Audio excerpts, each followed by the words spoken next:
दिल्ली चुनाव के बाद जिस तरह से आज भाजपा ने मिल्कीपुर से लेकर दिल्ली तक अपना झंडा लहराने का काम किया।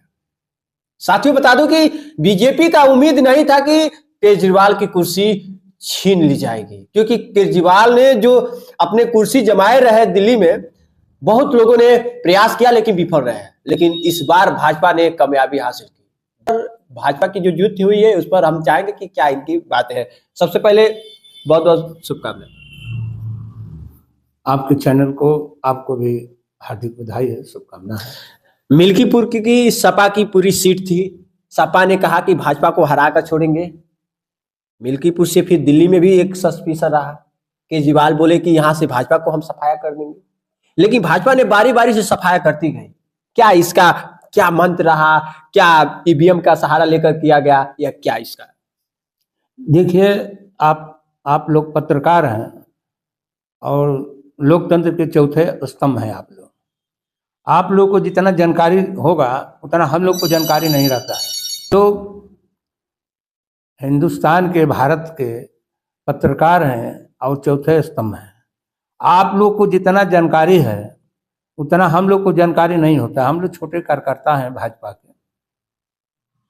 चुनाव आप जो देख रहे हैं, चुनाव हुआ है मिल्कीपुर में समाजवादी पार्टी जब चुनाव जीत गई थी लोकसभा का, तो इतना मैंने बोलना शुरू की कि ये लोग राम के नाम पर वोट मांग रहे थे और चुनाव हम जीत गए।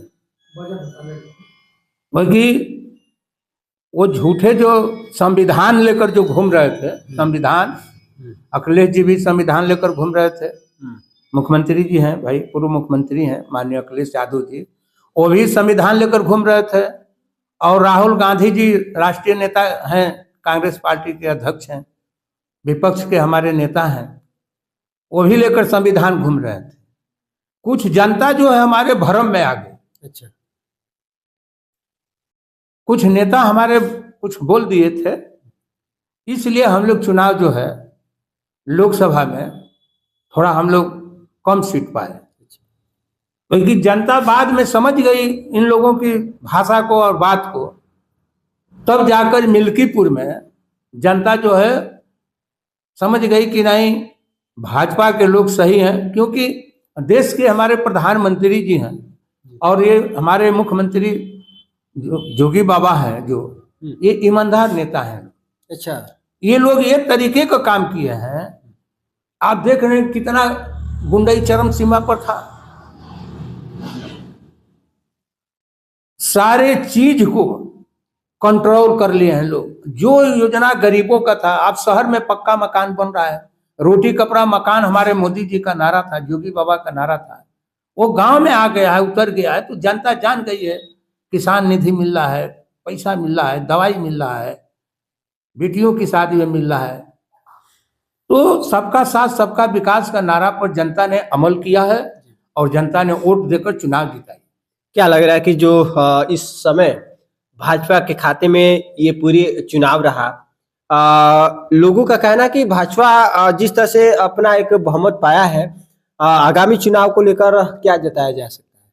क्या बहुमत पाया है? जो अपना मिल्कीपुर से लेकर दिल्ली में जो भारी जीत का जो एक झंडा लहराया है, इसको लेकर क्या लग रहा है कि जो पिछले बार एक नजर देखा जाए तो जो करारा हार का सामना करना पड़ा पूर्वांचल में, क्या उसके बाद संभल गई है भाजपा के पार्टी के काफी लोगों के जो एक सिद्धांत रहे, जो समीकरण है, क्या वो अब बदल गए? भारतीय जनता पार्टी के नेता तो संभल ही गए हैं। लोकसभा एक धोखा से चुनाव हो गया यूपी में। नहीं, आप तो पहले आप तो कहे थे कि ये बीजेपी के ही नेता, हम लोग हमारे ही नेता कुछ ऐसे थे जो मंच पर बोल दिए, उससे हम लोग चुनाव हार गए। बल्कि उस लोकसभा की बात जो है अब संभल गए, हमारे नेता भी संभल गए हैं और वोटर भी जान गए हैं। वो भी संभल गए। लोकतंत्र के जनता भी समझ गई है कि नहीं, भाजपा से बढ़िया कोई पार्टी नहीं है। ये काम करने वाली पार्टी है, ये झूठ बोलने वाली पार्टी नहीं। यानी कि आपको सीधा कहना है कि जनता और नेता दोनों संभल गए। हाँ, तो क्या लग रहा है कि जो मुद्दे थे, जो अब उम्मीद रहा कि मिल्कीपुर में अब जिस तरह से समाजवादी का जो जिस तरह से वहां से अब सफाया हुआ है। अब 27 का जो जिक्र किया जा रहा है, अब आसान है ये रास्ता बीजेपी के लिए? 27 में कहाँ ये लोग का नाम निशान रहे? उससे पहले ही सब सफाया। 27 में ही चुनाव लड़ेंगे, जोगी बाबा की सरकार बनेगी, मुख्यमंत्री जोगी बाबा बनेंगे, तीसरी बार मुख्यमंत्री बने। तीसरी बार? जैसे जैसे हमारे प्रधानमंत्री तीसरी बार बने हैं, उसी तरह जोगी बाबा भी तीसरी बार मुख्यमंत्री बने। अच्छा, हैट्रिक चांस दिए? हाँ बिल्कुल। अच्छा, जनता न देगी, हम लोग की बस का है? जनता देगी, उन लोग के नाम पर जनता वोट दे रही है ना, नेता के पास वोट थोड़ी नहीं है, उन लोग को काम बोल रहा है ना। जनता विश्वास कर ली है, जनता जान रही है कि हमारा काम जोगी बाबा करेंगे। अच्छा, दिल्ली में केजरीवाल के कार्यकाल में देखा गया तो वहां पे काफी सुविधाएं लोगों की नजर में दिखा, लेकिन बीजेपी में क्या लग रहा है कि उसे बढ़कर कुछ सुविधाएं जारी रहेगा?